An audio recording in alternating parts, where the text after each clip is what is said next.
Hello and welcome to episode 50 of the Idiot Book Nook podcast. My name is Blazewing, my pronouns are she, her, and they, them.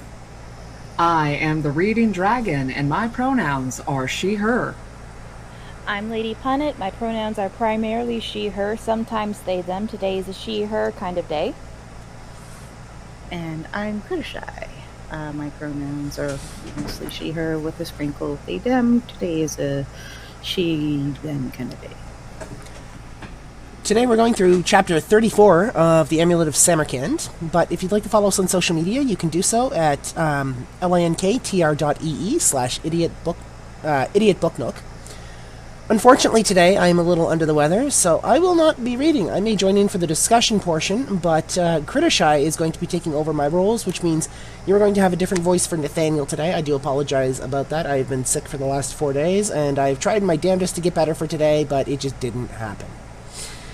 So, we are going to do what we can, and I will be sitting here and following along with you all.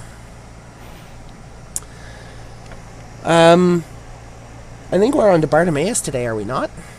Yes, we are. Cool. Narrator, are you ready?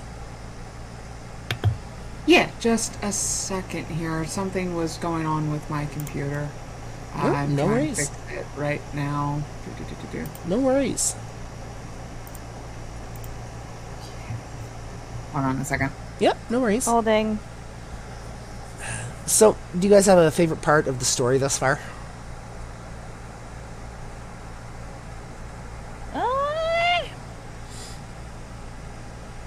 I really like the sass that Bartimaeus had when he was being interrogated in the Dome of Doom. Yup. Critter? I don't think I have quite like a standout favorite part yet, aside from like those moments where Bartimaeus and Nathaniel really kind of like square off. I always like enjoy that byplay sometimes. Yeah. Cool.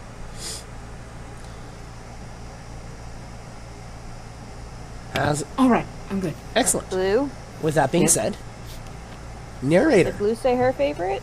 Oh, what's your favorite part of the story thus far? Of this book? Yes. Mm-hmm. So I really like how there are parts of this book that basically have you read in the perspective of the characters. Like, I like the interchanging perspectives. That's one of my favorite parts about this book so far, and Cool. the series. Cool. Yeah. So, And the world building is really nice. with that being said, narrator, take it away. The Bartimaeus Trilogy, Book 1, The Amulet of Samarkand, written by Jonathan Stroud, narrated by the Reading Dragon, voice acted by the Reading Dragon, Blazewing 2010, Lady Punnet, and Criticshy. Chapter 34, Bartimaeus. I had been back for almost 5 hours when a wary scuffling sounded at the loose plank, and my sad, bedraggled, and extremely smelly master tumbled back into the library, leaving a trail of what I hoped was mud in his wake. He limped his way like some giant land snail up the stairs to the first floor room, where he promptly collapsed against a wall. Out of a spirit of scientific curiosity, I lit a small flame and inspected him closely. It's a good job I've had experience dealing with Stygian implants and the like, because he wasn't a pretty sight. He seemed to have been taken bodily and rolled through a particularly pungent mire or stable yard before being stirred headfirst into a vat of dirt and grass cuttings. His hair stuck up like a porcupine's rump. His jeans were torn and bloodied at the knee. He had a large bruise on his cheek and a nasty cut above one ear. Best of all, though, his eyes were furious. "Had a good evening, sir," I said. A fire. He snarled. Make me a fire. I'm freezing. This haughty master mode sounded a little out of place coming from something a jackal would have spurned. But I didn't object. I was finding it all too amusing. So I gathered sundry bits of wood, got a reviving fire going, then settled down, in Ptolemy's form, as close as I could stomach. "Well," I said cheerily, "this makes a pleasant change. Usually it's the genie who comes in worn out and covered in muck. I approve of such innovations. What made you leave the library? Did Lovelace's forces find you? Did Jabor break in?" He spoke slowly through clenched teeth. I went to get a newspaper. This was getting better and better. I shook my head regretfully. You should leave such a dangerous assignment to people better qualified. Next time, ask an old granny or a toddler. Shut up! His eyes blazed. It was that paperboy and his friend Fred, two commoners. They lured me away from here and stole my disc, the one I made. I followed them and he tried to kill me. I would have done it too if it wasn't for the girl. A girl? What girl? But even so, I smashed my head open and fell in a puddle. And then, when they'd gone, I couldn't find the way back. And it was after curfew, and the search spears were out, and I had to keep hiding as they passed.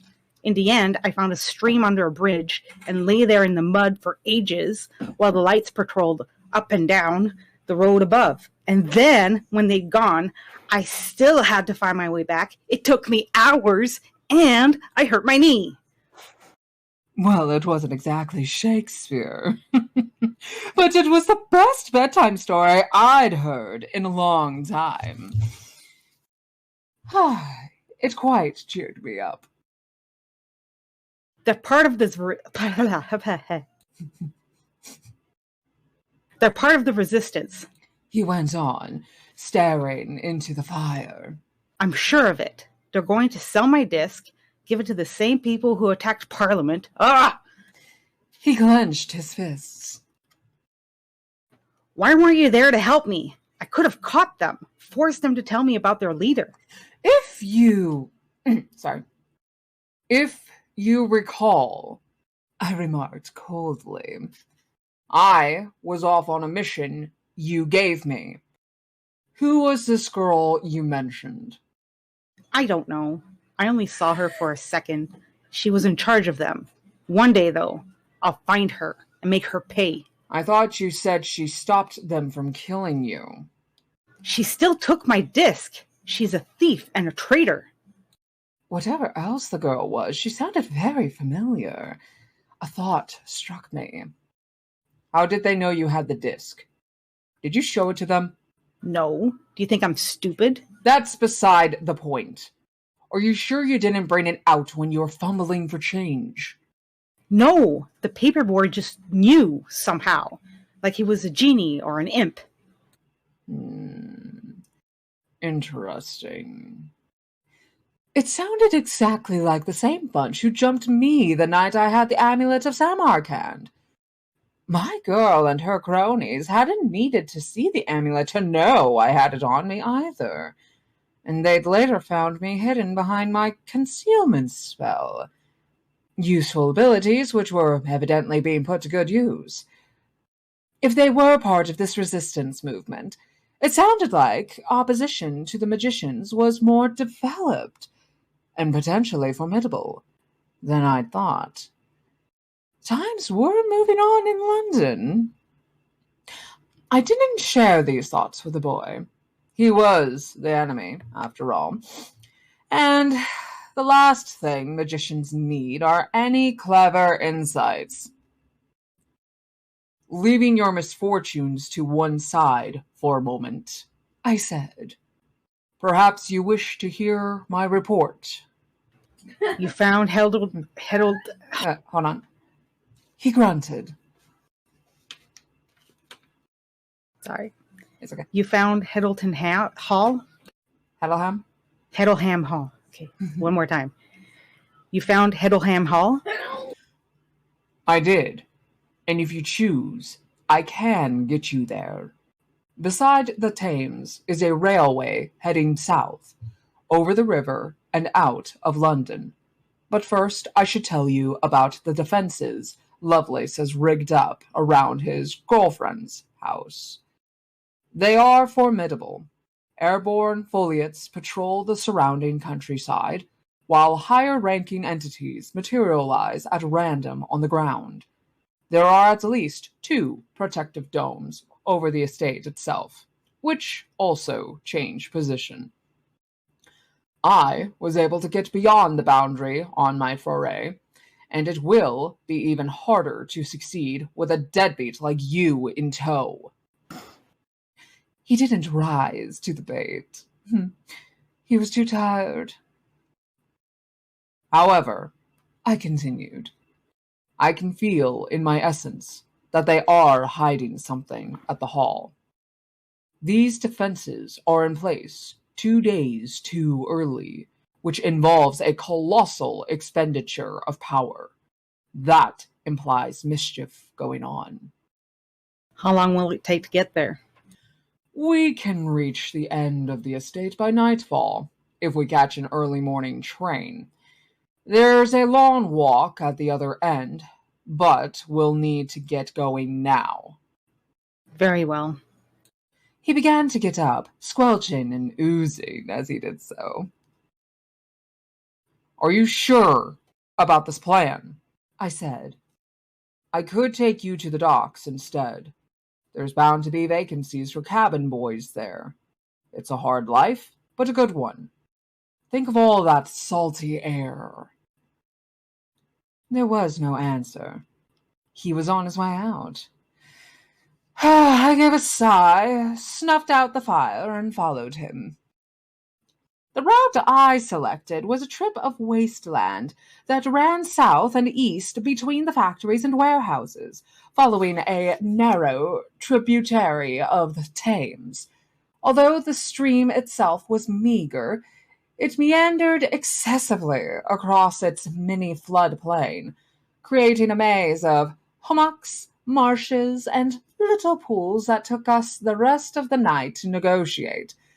Our shoes sank into mud and water, sharp reeds spiked our legs and hands, and mosquitoes whined occasionally about our heads. The boy, by contrast, whined pretty much continually. After his adventures with the Resistance, he was in a very bad temper. It's worse for me than it is for you, I snapped, after a particularly petulant outburst. I could have flown this in 5 minutes, but oh no, I have to keep you company. Writhing about in mud and slime is your birthright, human, not mine. I can't see where I'm putting my feet, he said. Create some light, can't you? Yes, if you want to attract the attention of night-flying jinn, the streets are well watched, as you've already discovered. And don't forget, Lovelace may still be seeking us too. The only reason why I've chosen this way is because it's so dark and unpleasant. He did not seem greatly comforted by this. Nevertheless, his protest ceased. Lady Bennet. One side benefit of this route was that its difficulties eventually took his mind off the loss of his precious scrying glass. Honestly, the way he went on about it, you'd think that imp was his blood brother, rather than a vulgar baby impersonator trapped against its will. He did seem to have taken his misfortune personally. But after the loss of his beloved Mrs. Underwood, I suppose that disc was the only friend in the world. Poor thing. As we stumbled on, I considered our situation with my usual impeccable logic. It had been 6 days since the kid had summoned me. 6 days of discomfort, building up inside my essence, and no immediate end in sight. The kid. Where did he rate in my list of all-time human lows? He wasn't the worst master I had endured, but he presented some peculiar problems of his own. All sensible magicians, well-versed in clever cruelty, know when the time is right to fight. They risk themselves and their servants comparatively rarely. But the kid hadn't a clue. He had been overwhelmed by a disaster brought about by his own meddling, and his reaction was to lunge back at his enemy like a wounded snake. Whatever his original grudge against Lovelace, his previous discretion had now been replaced by a desperation powered by grief. Simple things like self-preservation were disregarded in his pride and fury. He was going to his death, which would have been fine, except he was taking me along for the ride. A good master is a contradiction in terms, of course. Even Solomon would have been insufferable. He was so prissy in his early years, but fortunately he could command 20,000 spirits with a twist of his magic ring. So with him, I got plenty of days off. I had no solution to this. I was bound to my master. All I could do was try to keep him alive. By dawn, we had followed the waste strip down from North London almost to the Thames. Here, the stream widened briefly before sluicing over a series of weirs into the main river. It was time to rejoin the roads. We climbed a bank to a wire fence, in which I burned a discreet hole, stepped through it, and came out on a cobbled street. The political heart of the city was on our right, the Tower District on our left. The Thames stretched ahead. Curfew was safely over, but there was no one yet about. Right, I said, halting. The station is close by. Before we go there, we need to solve a problem. Which is? To stop you looking and smelling like a swineherd. The various fluids of the wasteland adhere to him in a complex splatter pattern. He could have been framed and hung up on a fashionable wall. He frowned. Yes. Clean me up first. There must be a way. There is. Perhaps I shouldn't have seized him and dunked him in the river. The Thames isn't that much cleaner than the quagmire we'd waded through. Still, it washed off the worst of the muck. After a minute of vigorous dousing, I allowed him to come up, water spouting through his nostrils. He made a gurgling sound that was hard to identify. I had a stab, though. Again? I thought that was you saying that. Again? You are thorough. Oh, wait, no, wait. Hold on. That is Bartimaeus speaking. That is Bartimaeus. Okay. Again. You are thorough. Another good rinsing made him look good as new. I propped him up in the shadows of a concrete embankment and dried his clothes out with discreet use of a flame. Oddly, his temper had not improved with his smell, but, well, you can't have everything. With this matter resolved, we set off and arrived at the railway station in time to catch the first train of the morning south. I stole 2 tickets from the kiosk, and while sundry attendants were busy combing the platforms for a red-faced clergywoman with a plausible manner, I settled back into my seat just as the train got under way. Nathaniel sat in a different part of the carriage, rather pointedly, I thought. His improvised makeover still seemed to rankle with him. The first part of the journey out of the city was thus the quietest and least troublesome half-hour I had enjoyed since first being summoned. The train pottered along at an arthritic pace through the never-ending outskirts of London, a dispiriting jumbled wilderness of brick that looked like moraine left by a giant glacier. We passed a succession of run-down factories and concrete lots run to waste. We passed by a succession of run-down facilities and concrete lots run to waste. Beyond them stretched narrow terraced streets, with chimney smoke rising here and there. Once, high up against the bright, colorless cloud that hid the sun, I saw a troop of jinn heading west. Even at that distance, it was possible to pick out the light glinting on their breastplates. Few people got on or off the train. I relaxed. Jinn don't doze, but I did the equivalent, drifting back through the centuries and contemplating some of my happier moments. Magician's errors, my choice acts of revenge. This reverie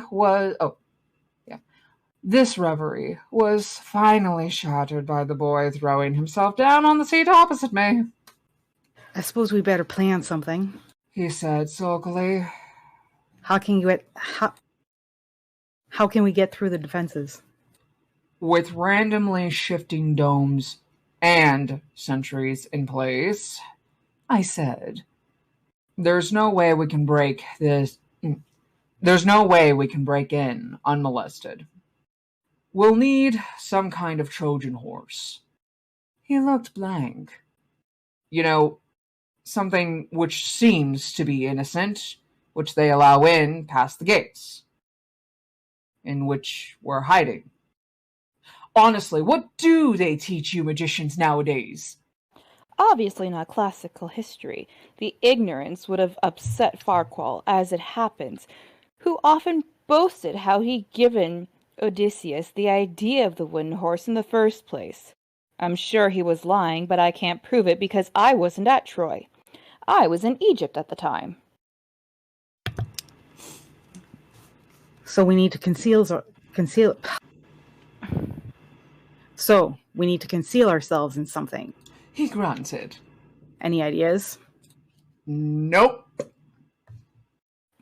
Scowling, he mulled it over.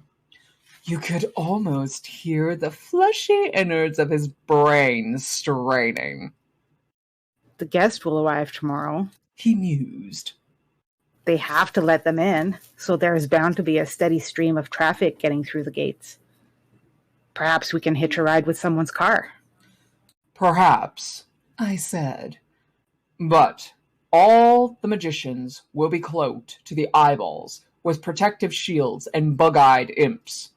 We'd be hard pushed to sneak anywhere near them without being spotted.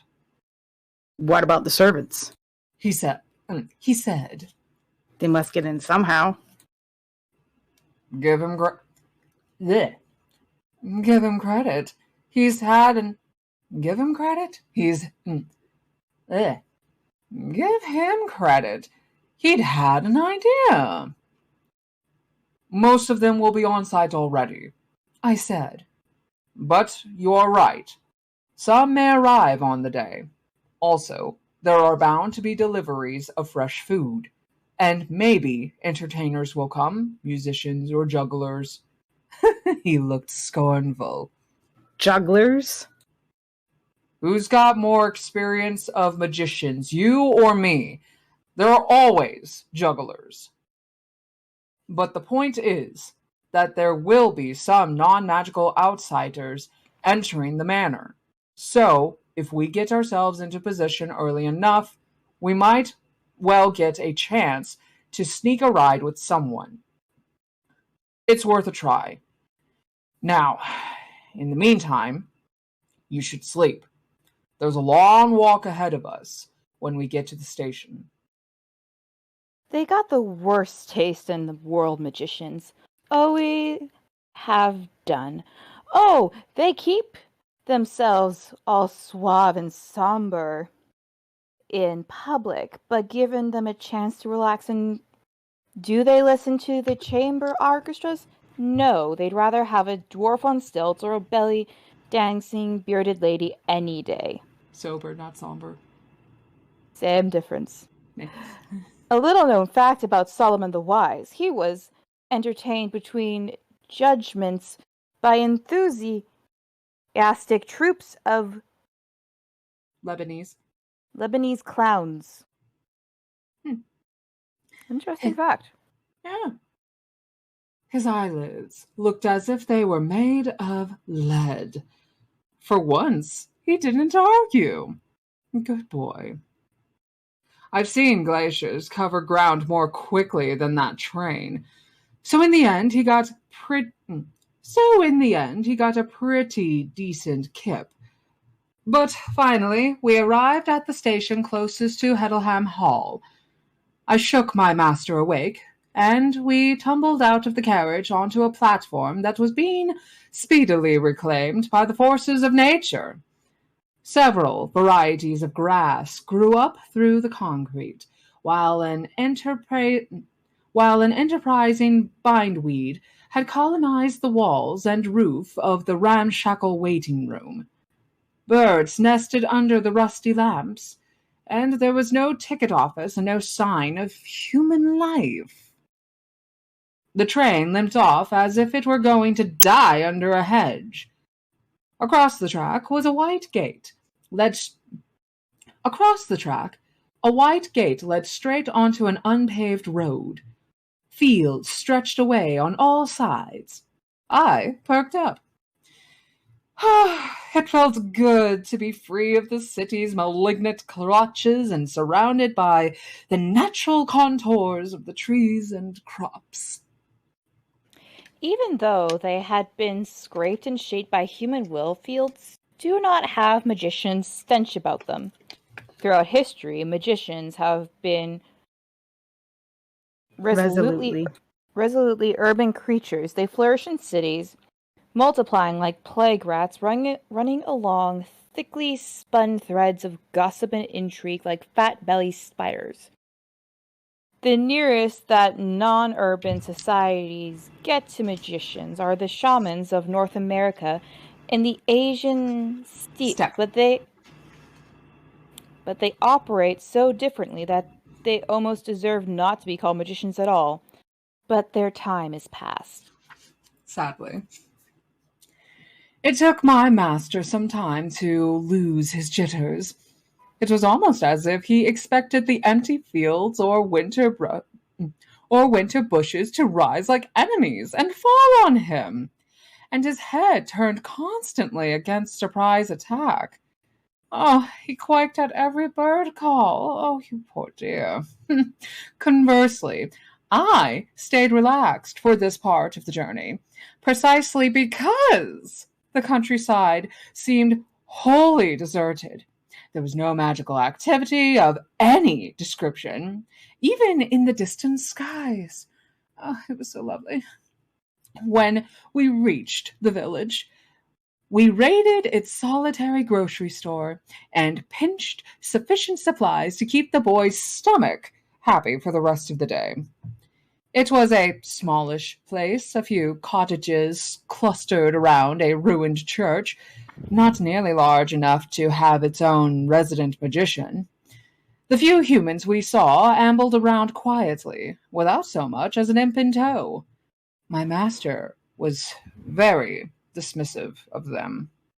Don't they realize how vulnerable they are? He sniffed as we passed the final cottage. They've got no defenses, any magical attack, and they'd be helpless. Perhaps that's not high on their list of priorities, I suggested. There are other things to worry about. Making a living, for example. Not that you'll have been taught anything about that. How true this was. Magicians are essentially parasitic. In society where they are dominant, they live well off the strivings of others. In those times and places when they lose power and have to earn their own bread, they are generally reduced to a sorry state, performing small conjurations of jeering alehouse crowds in return for a few brass coins. Oh no, He said. to be a magician is the greatest calling. Our skills and sacrifices hold the country together, and those fools should be grateful we're here. Grateful for people like Lovelace, you mean? He frowned at this, but did not answer. It was mid-afternoon before we ran into danger.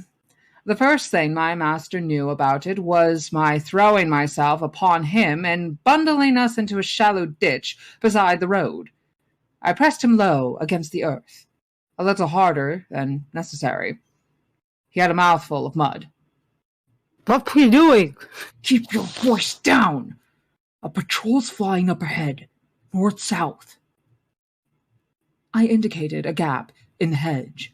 A small flock of starlings could be seen drifting far off across the clouds. He spat, his mouth empty. I can't make them out. On plains 5 onward, they're foliates. Trust me. We have to go carefully from now on. A variety with 5 eyes, 2 on the head, 1 on either flank, and 1, well, let's just say it would be hard to creep up on him unaware while he's touching his toes. Ew. Gross. We did not need to know that, Bartimaeus! You have to know the details to protect yourself. I have to. The starlings vanished to the south. Cautiously, I got to my feet and scanned the horizon. A little way ahead, a straggling band of trees marked the beginning of an area of woodland. We'd better get off the road, I said. It's too exposed here. After nightfall, we can get closer to the house. With infinite caution, we squeezed through a gap in the hedge and, after rounding the perimeter of the field beyond, gained the relative safety of the trees. Nothing threatened on any plane. The wood was negotiated without incident. Soon afterward, we crouched on its far fringes, surveying the land ahead. Before us, the ground fell away slightly, and we had a clear view over the autumn fields, heavily ploughed and purple-brown. About a mile distant, the fields ran themselves out against an old brick boundary wall, which weathered and tumbled down. Hold on, I misread that. Much weathered and tumbled down. This, and a low, dark bunching of pine trees behind it, marked the edge of the Heddleham estate. Marked the edge of the Heddleham estate. A red dome was visible, on the 5th plane, soaring up from the pines. As I watched, it disappeared. A moment later, another bluish dome materialized on the 6th plane, somewhat farther off. Hunched within the trees was the suggestion of a tall arch, perhaps the official entrance to the manor's grounds. From this arch, a road extended, straight as a javelin thrust between the fields, until it reached a crossroads next to a clump of oak trees, half a mile from where we stood. The lane that we had recently been following also terminated at this crossroads. 2 other routes led away from it elsewhere. The sun had not quite disappeared behind the trees, and the boy squinted against its glare. Is that a sentry? He pointed to a distant stump halfway to the crossroads. Something unclear rested upon it. Perhaps a motionless, blank figure. Yes, I said. Another's just materialized at the edge of that triangular field. Oh, the first one's gone. I told you. They're randomly materializing. We can't predict where they'll appear. Do you see that dome? No. Your lenses are worse than useless. The boy cursed. What do you expect? I don't have your sight, demon. Where is it? Coarse language will get you nowhere. I'm not telling. Don't be ridiculous. I need to know. This demon's not saying. Where is it? Careful where you stamp your feet. You've trodden in something. Just tell me. I've been meaning to mention this for some time. I don't like being called demon. Got that? He took a deep breath. Fine. Just so you know. All right. I'm a genie. Yes, all right. Where's the dome? It's in the wood, on a 6th plane now, but it'll shift position soon. They've made it difficult for us. Yes, that's what defenses do. His face was gray with wariness, but still set and determined. Well, the objective's clear. The gateway is bound to mark the official entrance to the estate. The only hole in the protective domes. That's where they'll check people's identities and passes. If we can get beyond it, we'll have gotten inside. Ready to be trussed up and killed? I said. Hoorah! The question, He continued, is how do we get in? He sat for a long time, shading his eyes with his hand, watching as the sun sank behind the trees and the fields were swathed in cold green shadow. At irregular intervals, sentries came and went without trace. We were too far away to smell the sulphur. A distant sound drew our attention back to the roads. Along the one that led to the horizon, something that from a mile away looked like a black matchbox came roaring. A magician's car, speeding between the hedges, honking its horn imperiously at every corner. It reached the crossroads, slowed to a halt, and, safely sure that nothing was coming, turned right along the road to Heddleham. As it neared the gateway, 2 of the sentries bounded toward it at great speed across the darkened fields, robes fluttering behind them like tattered rags. Once they reached the hedges bordering the road, they went no further, but kept pace beside the car, which presently drew close to the gateway and the trees. The shadows here were very thick, and it was hard to glimpse what happened. The car pulled up in front of the gate. Something approached it. The sentries hung back at the lip of the trees. Presently, the car proceeded on its way, through the arch and out of sight. Its drone faded on the evening air. The sentries flitted back into the fields. The boy sat back and stretched his arms.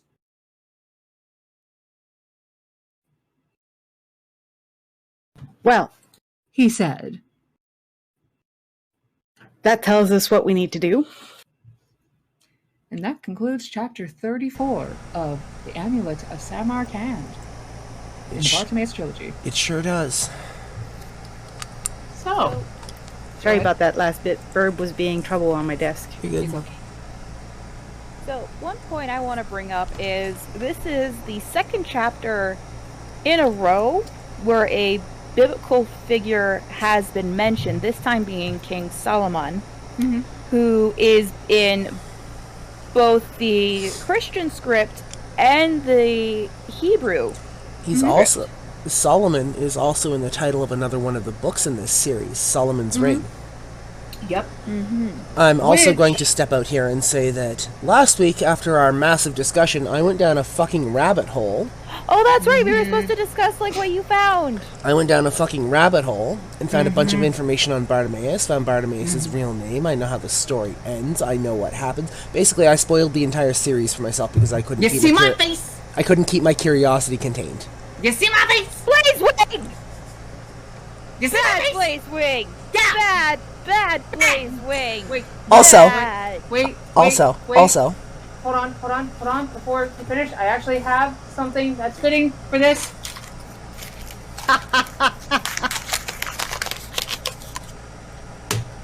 Bad. I know how this book ends, and I can't Yeah, wait to. I can't. No, I'm not going to spoil it. I'm not going to spoil it. You guys know I have a thing against spoilers. I fucking hate them. I will illegally cross the borders of America and Canada and smack you with this newspaper if you do. That being said, from the knowledge that I have, I cannot wait to see how they put it all together. Okay, did you confirm at the very least if Bartimaeus was the genie from 1001 Nights?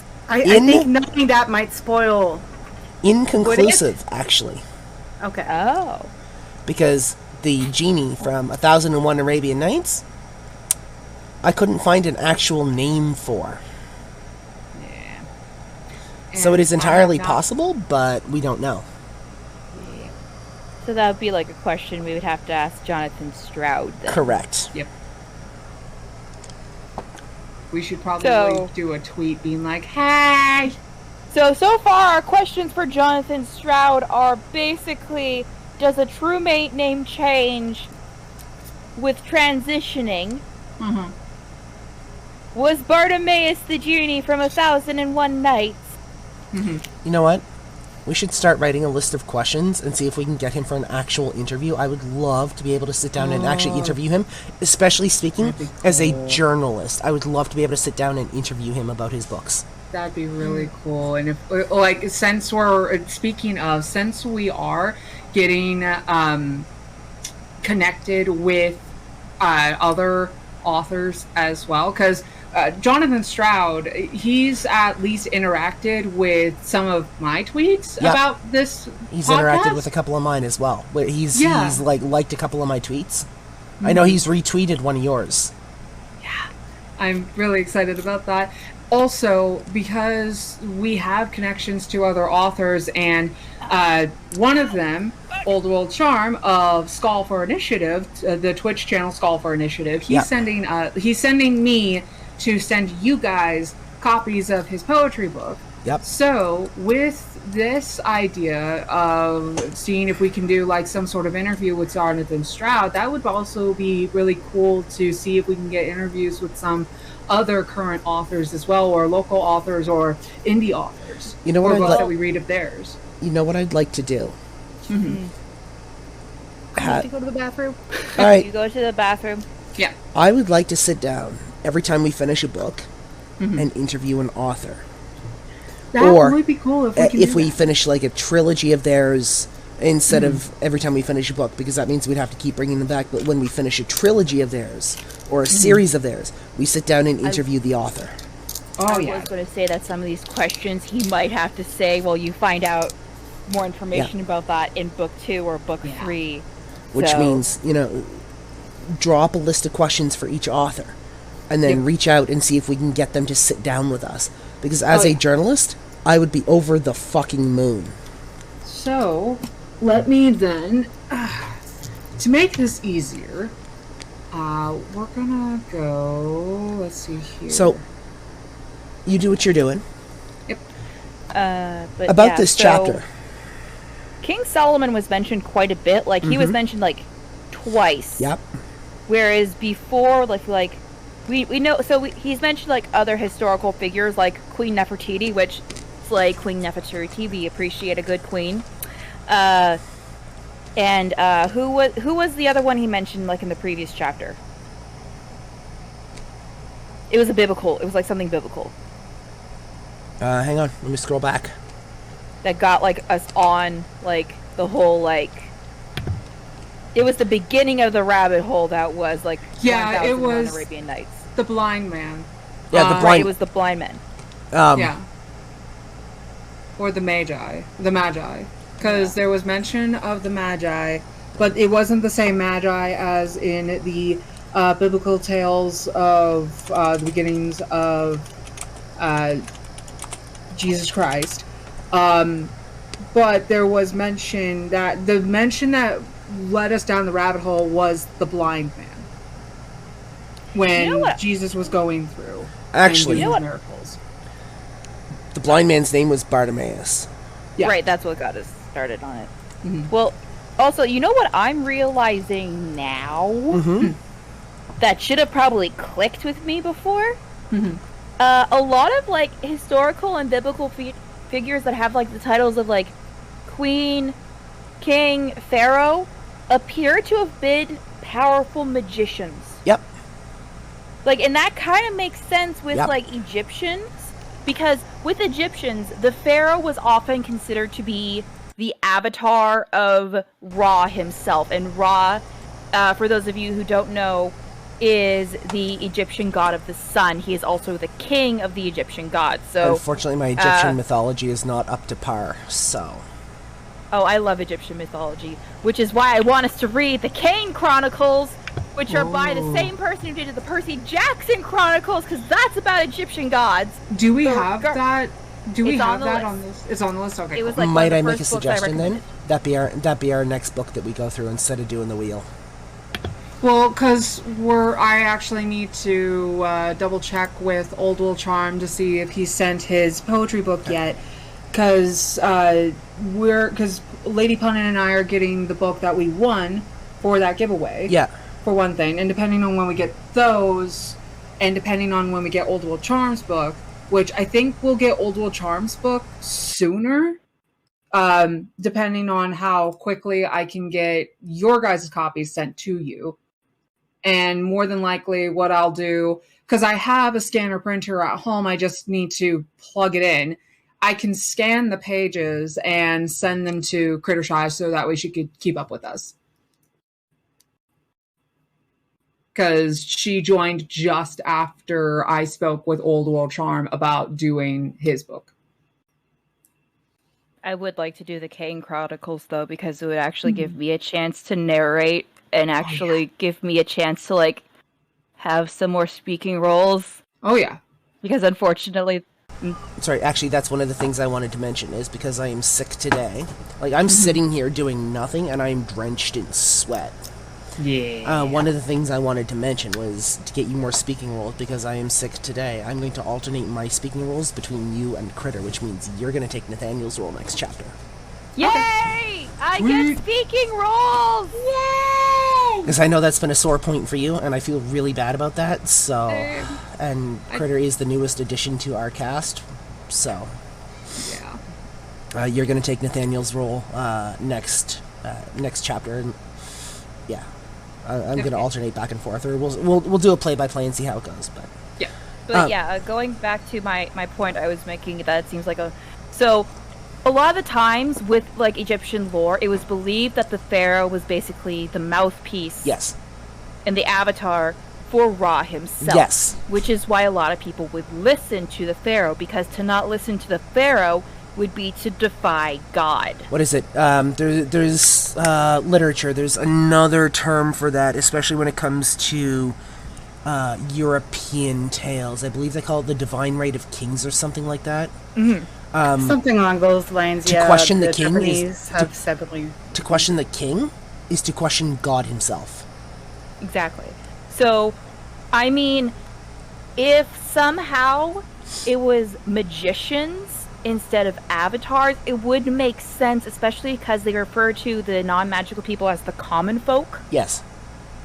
So maybe, like, let's say, for example, like, if we continue with this line of thinking, all powerful kings in history, so I'm talking like King Arthur and the Knights of the Round Table, I'm talking Merlin, Queen Nefertiti, King Tut, just to name like a few off the top of my head. They were supposed, in stories, they're supposed to symbolize certain things, right? Certain aspects, depending on how they're portrayed in the story. So. And Bartimaeus had told us in the lore of this story, King Solomon had 20,000 demons and jinn under his command. Yep. Bear in mind, 20,000! Yep. Not to mention, Solomon had the ability to summon 20,000 ghosts. Yeah. The number So 20,000 seems to be appearing quite a lot. 1 second, I'm gonna look to see if there's like a significance. Wait, War, what number? 20,000. 20,000. 20,000? Because I know it's 20,000 genies, 20,000 ghosts. The other thing that pops to mind right off the bat is 20,000 leagues under the sea. Why 20,000? What is significant about that number? I'm doing a Google search. You're doing a Google! Maybe it's like a prime number? Okay, oh wait, we got something about angels. Oh, yeah, angel numbers. Sequenced numbers or repeating numbers can be a sign of something called angel numbers, which in numerology can have a spiritual or a literal vibrational sequence meaning. That explains what it is. So according to this, it is a very powerful number that has deep ties with Christianity. Now, for some reason, my computer's being dumb. I got one here for you. Okay, Angel number well, you 20. Angel number 20,000, also known as the guardian angel number, or the number of angels, is a very powerful and meaningful number that has deep ties with Christianity. It symbolizes protection and guidance from God's holy messengers. It is not only a sign of good luck, but a reminder to live in faith and love all your days on earth. So again, we come into the Christian mythology and legends and lore. And King Solomon is mentioned both in the Christianity mythology, Hebrew, whatever, and Hebrew. So he probably had 20,000 to, like, stop God from sending. He's also mentioned not only in those two, but in other things as well, like the Book of Solomon for some what is considered darker practices of magic. Not to mention, like, the Bible comes from the Middle East, from around the Middle East. Those tales come from around the Middle East, and a lot of those tales and stories have been rehashed over and over and over throughout, like, time. There are retellings and retellings and retellings. We can't actually pinpoint where those stories originate from because they've been retold so many times, and that's only while they've been in print.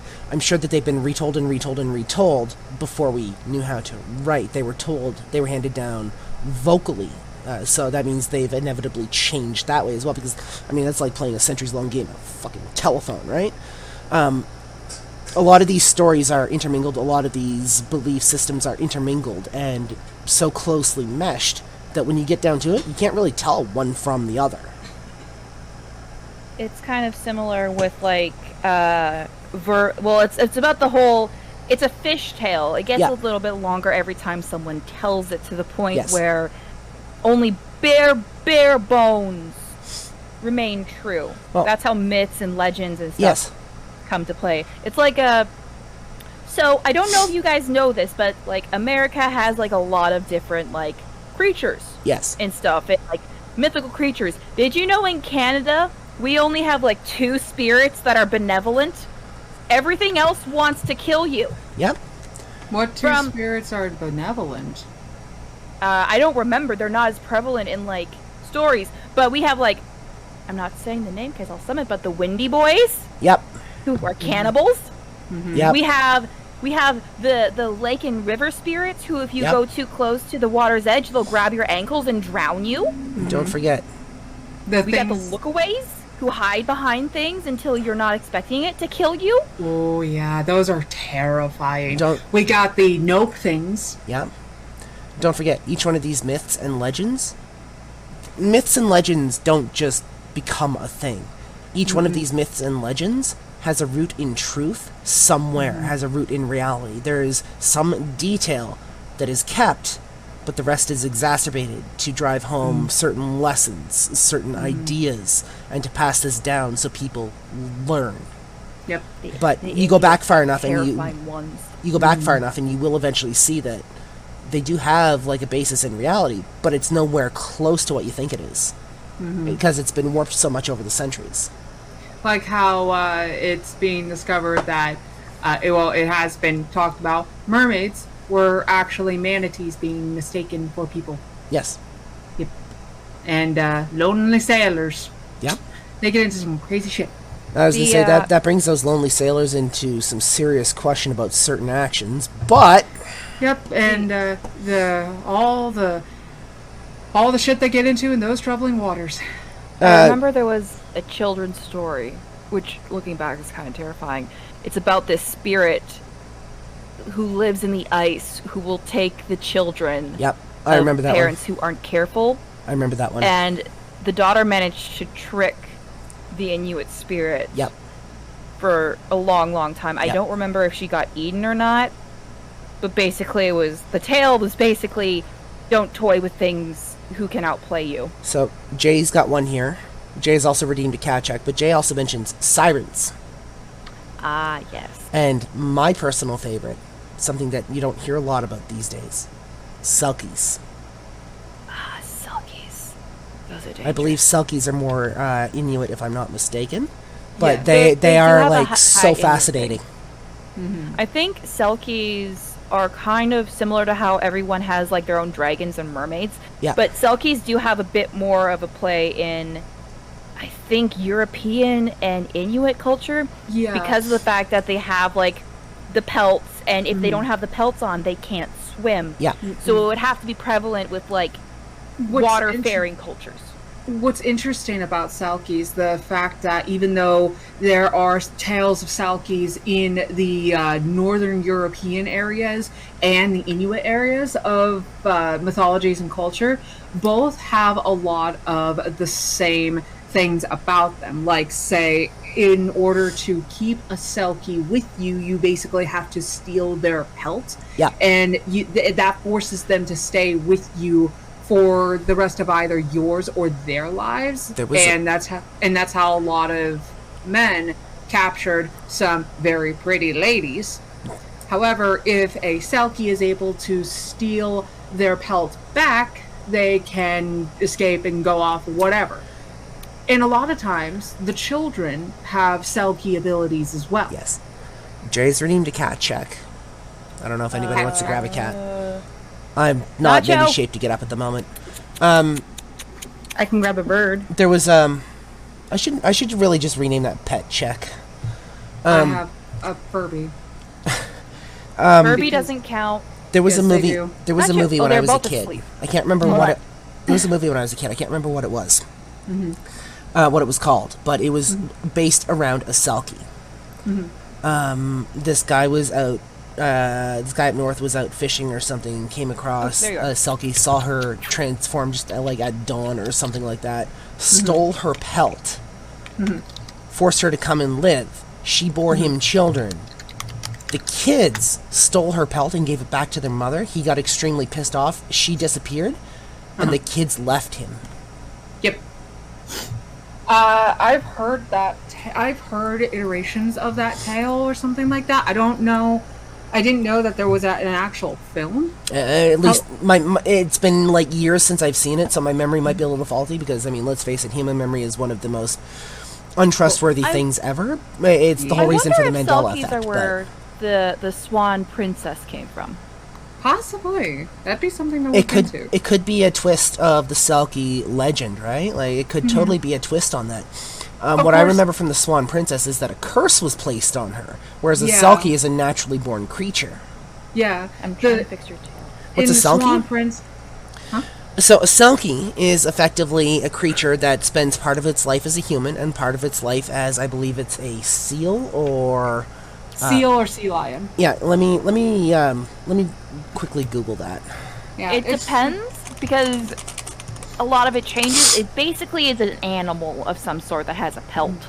Yeah, an aquatic creature. Selkie, a mythical creature that resembles a seal in the water but assumes human form on land. So depending on their environment, that determines their shape and their form, effectively. Yeah, Selkie. It is Shark spelled. selkies. I mean, Shark selkies. could be. There's nothing saying that, a seal has to be its form. Like, there could be lore and legends out there that take this and twist it and warp it to something more culturally appropriate. I remember reading a modern AU from a show that I enjoyed watching where the guy's selkie form was that of a turtle. I love it. And he Nice. had like a tortoise shell jacket Yeah. that the girl who was very into like keeping animals safe saw it, got annoyed and took it from him and basically said, "How could you do this? It's wrong." However, he's like, "Okay, listen, we got to make something real quick because if they find out you took that from me, you're going to be in big trouble. So we're married now." So, Because she unknowingly took a Selkie's pelt. Oh, you have to send me this story. I don't remember for sure. It was years ago. It's from Miraculous Ladybug. yeah. Oh, okay. So I'd have to like look it up to see if I could find it, but it was kind of hilarious because she didn't know they were actually a thing. A lot of these lores and legends are absolutely fascinating when you kind of examine them and start to break them down. And again, if you go back far enough, you'll see where they originate from, and they're nowhere near what you expect. It's just that they've been embellished so much over the centuries, over the millennia, that they've become something absolutely astounding. Much like vampires. I wonder then if Bartimaeus isn't as powerful as he proclaims he was back then. It's just, well, we've seen Bartimaeus. He loves to boast. Yes. I'm wondering if he's just like not or wasn't back then. Like he wasn't the level 14 Jinn he is now. Interesting. That'd be an Because- interesting thing to figure out, or to see. Well, we have to figure out if there was a way to even see if there was like a power level or if, because he was mortal once. Yep. So I imagine he didn't start off as like a level 14 demon or Jinn. He probably Sorry, had to work his way up through Jinn. the ranks, if you can even do that. Jay mentions Mothman and Goatman, and these are myths and legends from certain geographical areas that would have root in reality. But again, the basis of those myths and legends are nowhere near what you think they are. Yeah. So, more things to look into. But yeah, so those are the main things I pointed out. Also the fact that, once again, Nathaniel is kind of sort of trying to seem like he's in charge when he don't know shit and showing his own classism Yeah. and not realizing people need to work. Being a magician isn't end-all be-all. Yep. If you don't even have a job right now. Yeah. No, he doesn't have things to study. Doesn't mean he doesn't have a job. He has a job. He's currently trying to get to his job. He knows what he's got to do. Or at least he thinks he knows what he's got to do. He doesn't have the tools that he used to have at his disposal. Basically, the methods of his upbringing and the methods of his lessons have been destroyed, which in itself marks a graduation from childhood to adulthood. Yeah, Literature-wise, anyways, if I remember my English prof. Literature-wise, yes, but currently he is a criminal Yep, in the eyes of society. yep. Because giant explosion. Chosen ones usually are, though. Yeah, but I usually like chosen ones, and Nathaniel's kind of being a little dick. No rule says you have to like the chosen one, though. Just Oh, because I you know. usually like it means that people normally feed into a trope. They make that person more identifiable with you and who you are. But there's Speaking of no trope. rule that says you have to like the chosen one. speaking of tropes, even the chosen one doesn't have, there is no rule that says that the chosen one has to like being the chosen one. There are tropes of chosen ones just hating the idea of it and are just trying Avatar: to The Last Airbender. Yep. And they just try to nope out of the situation entirely, or try to ignore the situation entirely and be like, nope, I just want a normal fucking life. Yep. Fuck y'all. On a slightly different point of view, I will acknowledge they've done this before. There was Tales of the Abyss, which is a video game, and the main character, Luke, absolute asshole, like, prick, did not like him. No one likes him in the beginning until he starts having his character development. And that's the key that makes that determines a good chosen one from a bad chosen one. Is there enough character development? How are they developing as a character? Or is the author just leaving them as a two-dimensional person? From what I have seen, Jonathan Stroud has painted three-dimensional images of both Nathaniel and Bartimaeus, and to a lesser degree, Mr. and Mrs. Underwood and Lovelace. There's a bit of a 3D image there for all of those characters, which I am in love with. True. Yeah, that's definitely something that I've appreciated the most out of this, is that all the characters have depth, they're flawed, but in like in a believable sense. You know, like everything makes sense. There's reasoning behind it. They're not Mary Sue's. Yeah. And let's face it, nobody likes a Mary Sue. Yeah. But they all have their flaws. Nathaniel is brash, he's impatient, and he thinks he knows everything. Bartimaeus boasts, he's proud of himself, and he's arrogant. Mr. Underwood was a fucking asshole, but he still tried to watch out for the kid and tried to teach him things. And Mrs. Underwood was kind and gentle to a fault, which got her killed. Yeah. And so far we have seen with, like, even Lovelace. Lovelace is a dick. Yep. He's also super ambitious. Yep. And super reckless. That being said, he's not stupid. No, that's the issue, is he's not stupid. He just tends to underestimate people sometimes. Mary Sue suck, and this is coming from someone who made a Mary Sue back when she first started writing. Glitch. Everyone's made a Mary Sue when everybody they makes first started writing. Everybody makes a Mary Sue. It's part of the process of becoming a writer. And then Jay says, just like Loki, he was misunderstood, but he was still somewhat good. Yes and no. Loki's because a dick. Sorry, go ahead. And like you were about to say, Loki is a dick. Yes, there are tales where he does try to make up for shit that he has pulled. However, he is what is considered an element of chaos. Yeah, he is a servant of chaos. Jay's redeemed a posture check. Loki is the type of character. He will make up. Chaos. He will make up for things that have gone badly. But the key point with Loki is that he's self-serving. He is an agent of chaos, and he feeds that, and he does things because he wants to do them, not because anybody else tells him to do something. He is basically the true chaotic neutral. Yes. He's a trickster god, he's a mischief maker. I feel like he can be both good, he can be both and god. But I'm assuming you meant to say both bad and good, depending on the situation, and this is the thing. Yeah. This is chaos, right? This is chaos in its truest form. There is no bad and good in chaos. There is no bad and good. There just is. It just is. What kind of effect that has on the world around it and how you react to that determines whether or not it's a good or bad thing. Taking a moment to just like step back to the portion we were talking about possibly doing an interview with the author if we are lucky enough to do so. Yes. For those of you that wish to present your own questions here in the Twitch audience, and for the listener audience, I have posted a link to a Google Docs form where you can go and make a comment, and we can review those comments and see which ones can be put onto the interview questions. Keep in mind, just because you submit a question, just because we have this form up, does not mean the interview is going to happen. This form is specifically for should it happen, should we be lucky enough to get him, should we be lucky enough to actually sit down and interview the author. It does not mean it's actually going to happen.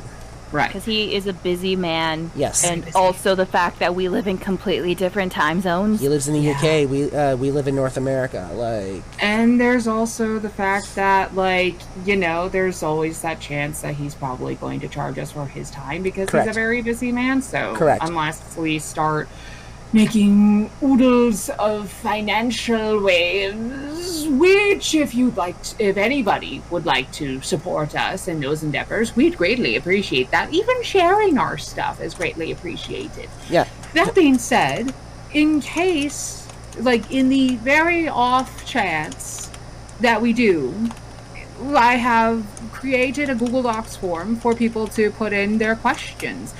Please keep in mind that whatever comments or questions are added needs to be appropriate, because we'd like to keep things good on both ends. And we will be going through those before we even consider sitting down and talking with him, because we want to be able to vet those questions. Yes. Just because we're an 18 plus stream does not mean we're going to ask 18 plus questions. Correct. Exactly. And considering if we manage to get this guy for an interview, you know, it'll be at that point that he has been kind enough to give us his time. We want to be completely respectful of that, considering essentially the lore that he's written, the stories that he's written for us. 'Cause Also, it is- bearing in mind that technically, by all definitions, this is a young adult Yes. Yeah. novel. Yes. So he would probably request that we try to make it so that his target audience could listen Yes. without parents being upset, which I feel would be a reasonable request. Yeah. And I don't Which- have a problem with that at all. Yeah, and it's usually something that we try to do on a normal basis anyway, which is why we have the disclaimer, hey, for this particular channel, it's 18 plus stuff. Yeah. Listener and viewer discretion advised. Yeah. So, with that being said, though, guys, I think this is a good place to break this off.